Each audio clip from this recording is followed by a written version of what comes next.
Hi all, welcome back to వన్ మోమినీ blog. So ఇంక ఈరోజు మేమైతే బిర్లా మందిర్కి వచ్చామండి. అండ్ మేము వచ్చి ఆల్మోస్ట్ 3 years అవుతుంది. సో ఇంకా మళ్ళీ ఇప్పుడు కుదిరింది రావడానికి.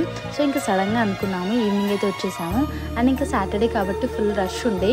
అండ్ మేము లాస్ట్ టైం వచ్చినప్పుడు అయితే పైకి ఫోన్స్ అలౌ లేవు. అండ్ చాలా ఇయర్స్ నుంచి ఫోన్స్ అయితే అలౌ లేవండి పైకి.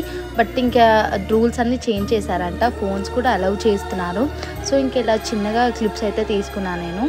అండ్ ఇంకా ఫుల్ అంటే ఫుల్ రష్ ఉండే. గుడి చుట్టూ అసలు ఎంత మంది ఉన్నారు. మేమైతే ఎప్పుడు అవుతుందో ఏంటో దర్శనం. అసలు మేము వెళ్ళిందే 8:20 అలా అయింది. సో ఇంకా మధ్యలో నుంచి అలా ఓపెన్ చేశారు. ఇంకా తొందరగా మేమైతే వెళ్ళిపోయాము. అండ్ మంచిగా దర్శనం కూడా అయింది. అండ్ ఇంకా మా దర్శనం అయిపోయాక మళ్ళీ వచ్చి చూస్తే అది క్లోజ్ చేశారండి. సో ఇంకా బ్లెస్డ్ అనిపించిండే. ఇంకా మంచిగా ప్రశాంతంగా దర్శనం అయిపోయింది అనుకున్నాను. అండ్ మీ నా వీడియోస్ని ఫస్ట్ టైం చూస్తున్నట్లయితే please do subscribe and do like, share and comment.